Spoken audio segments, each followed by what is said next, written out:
Glad you're back. My name is Derek, and this is beginnerguitarlessons.com, and this is lesson 2. So, you've practiced your E minor, A suspended second, and D suspended second chords, and you've done your scale 10 minutes a day. You have done your scale for 10 minutes a day, haven't you? So now this week we're going to do chords that still just use 2 fingers, but there's going to be an open string in between. Also, these chords are going to prepare you for the chords that you're going to do next week, which will involve 3 fingers. It's easier to do stuff with 2 fingers than it is with 3 fingers. So those chords are E7, A7, and then D6. So E7 and A7 you will use quite a bit in songs.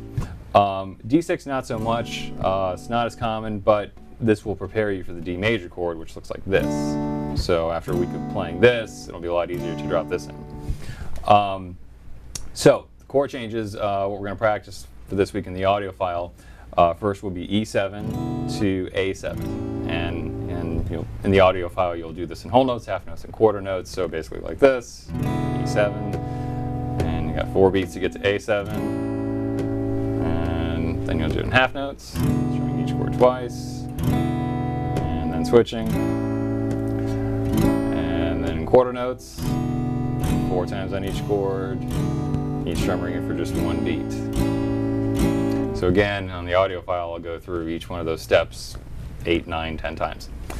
Now, a couple things to talk about with these chords. You may hear some muting. So like when you play that E7 chord, you may, if you were to pick each individual note, hear something like this.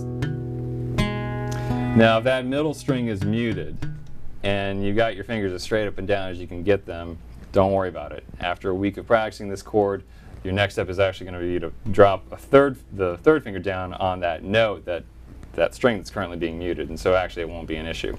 The other thing to keep in mind is that as you practice the guitar, as you play it more, you're going to develop calluses on your fingertips, and what's going to happen is that that's going to kind of lift your fingers away from the strings, and that will take care of a lot of the muting problem that you have with fingers muting adjacent strings. So if you do hear a muted string and if you got your fingers as straight up and down as you can and they're close to the fret wires, don't worry about it. Just keep playing, keep practicing. Same thing with the A7 chord. If your first finger is muting that 3rd string, that open 3rd string in between, again, not a big deal. Same thing goes for the D6 chord as well. So don't worry about any muted strings in terms of the strings in between your fingers. Now, if the strings that your fingers are on are muted, then that is more of an issue. You do want to make sure that you're applying enough pressure to get the string to make contact with the fret wire. If you're hearing this, or you're hearing this, then you want to check and make sure that your fingers are straight up and down, and then that they're also as close to the fret wires as you can get them. So the other chord exercises in the audio file are A7 to D6. Now with this exercise, I do want you to use your 1st and 3rd finger for A7 and your 1st and 2nd finger for D6. Not because I'm being mean or trying to make this more difficult than it needs to be, but because next week when you play the A major chord, that's where your 1st and 3rd fingers are going to go.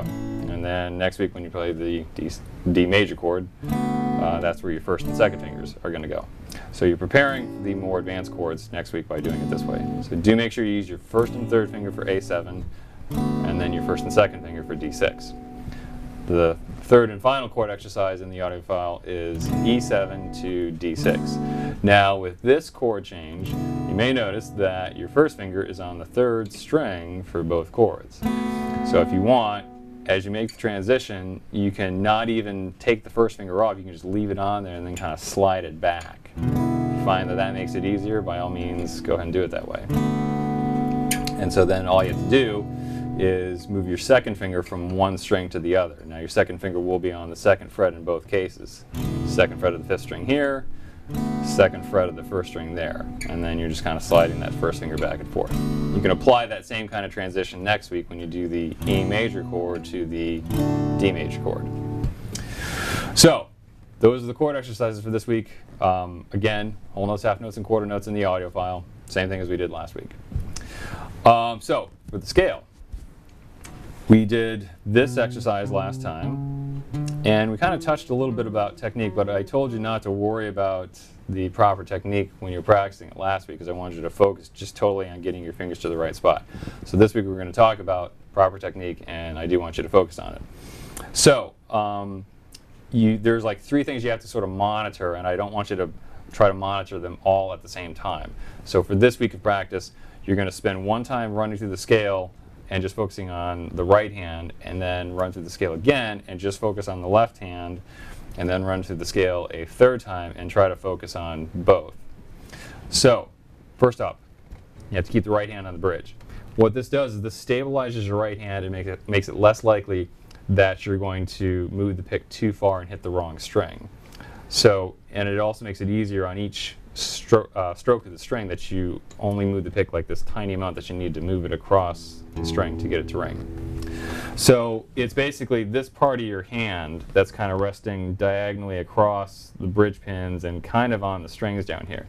Now as you move the pick from the 6th string down to the 1st string, even though when you start your hand is kind of resting on the strings, as you move the pick down towards the 3rd, 2nd, and 1st string, your hand is going to move off of the strings, provided that you have it in the right spot. If it doesn't move off the strings, then that means you're too far to the left and need to move it back a little bit.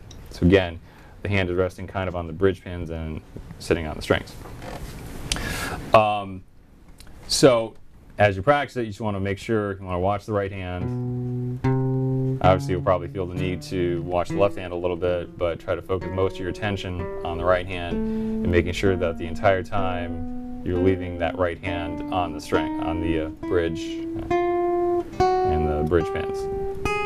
If you have an electric guitar, then it's the saddles that you're going to be resting your hand on. So if you have like a Strat style guitar, there's those little blocks in the back. You're going to rest your hand on those things. If you have more of a Les Paul style guitar, there's that little tailpiece back here and then the little bridge thing that the strings kind of sit on. You want to rest your hand at that point. Okay, so now the left hand part of the technique. You need to keep your thumb behind the neck. And if you're playing the scale starting at the 7th fret, you want to keep your thumb a little bit to the left of the 7th fret. And that's at the middle of the neck. And you keep your thumb basically glued to that spot. Now the thumb can roll a little bit as you go, so like you'll start like this, and then by the time you get done with the scale, your thumb might be like right there. But that's all it's going to move. You're not going to move to the left or the right, and you're not going to move up or down. Just basically going to stay there. Last week in a private lesson, I actually took a piece of duct tape and duct taped the student's thumb to the back of the neck because he wasn't moving. He kept moving his thumb. So that's how glued to the back of the neck it needs to be. Don't make me come to your house and duct tape your thumb to the back of the neck. So anyways, again, the second time through the scale, you're basically going to just play one note at a time. Now you're not going to worry so much about your right hand. You're just going to focus your attention on your left hand and make sure that your thumb is staying behind the neck. This will make it easier to make the stretches that you need to make to get your fingers from one note to the other. Also, it kind of makes it less likely that you slide your hand to the left and play the wrong note, or slide your hand to the right and play the wrong note. So the third time through the scale, then you're going to try to focus on both things at the same time. Try to focus on keeping your right hand down and then keeping your thumb behind the neck. And now at this point you might feel like you're watching a tennis match, looking at both your left hand and your right hand. That's okay. After a week of doing this, you'll kind of get the hang of it. Ultimately, you're going to want to focus your attention more on the left hand than on the right hand, because you want to be able to do the things that you need to do with the right hand without watching it. Typically, there's more motion with the left hand in terms of like going from one area of the neck to the other. So typically, you will feel the need to watch your left hand.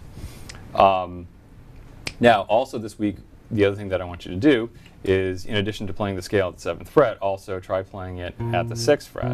So the same thing, just playing frets 6, 7, 8, and 9 with the 1st, 2nd, 3rd, and 4th fingers. So you'll do it at the same speed along with the audio file. I'm going a little bit faster than I will in the file. Yada, yada, yada. And then try it at the 5th fret. Playing frets 5, 6, 7, and 8. Again, with all 4 fingers. So for this week, you'll be playing the scale in those 3 frets.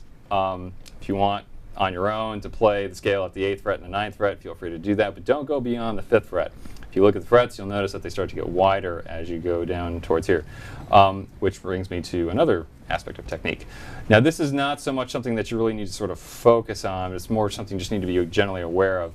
As you play these scales, you want to play the note and then put your finger down on the next note, and then after that, allow the previous finger to be released.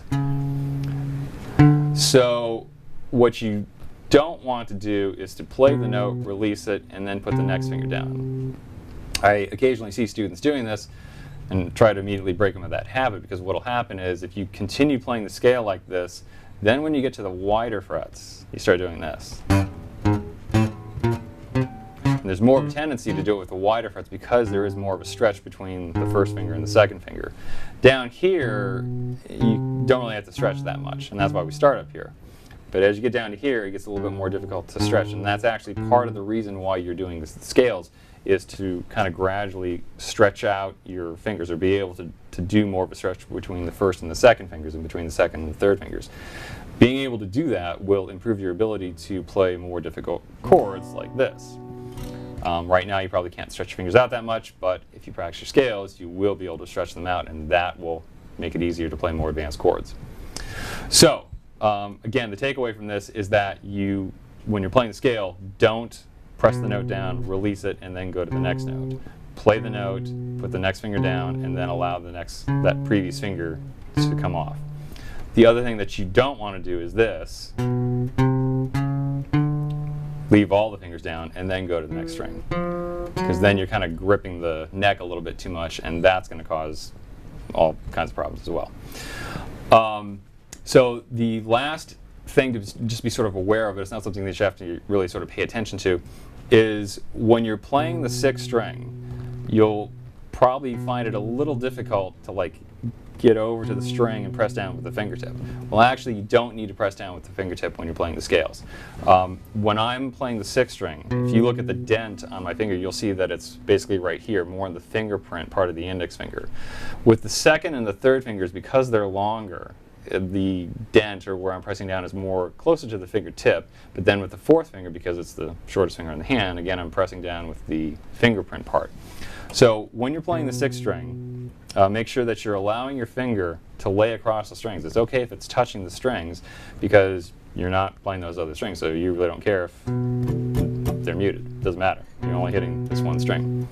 The 2nd and the 3rd fingers, because they're longer, you're going to press down more with the the fingertip part of the finger.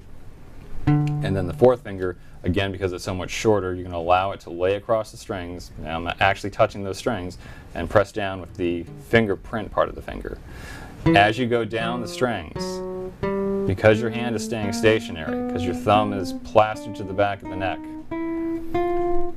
and your hand isn't really moving, you're going to press down closer to the fingertip area, the index finger and the 4th finger. So as you can see, once I get down to the bottom, my fingers are kind of curled in like that. But when I'm playing the notes on the 6th string and the 5th string, they're kind of stretched out more like that and laying across the strings. So just don't feel like you need to press down with the fingertips on all the strings. If you try to do that, if you make a real concerted effort to press down with your fingertip on the 6th string, that's going to cause problems as well.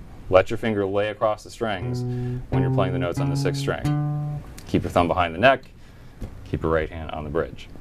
Again though, first time you practice the scale, focus on this. Second time you practice the scale, focus on your left hand. Third time, focus on both. And then just sort of be aware of like what not to do in terms of the fingers and stretching from one note to the other. So that's basically it for this week's lesson. You're going to practice those 3 chord exercises that we just did.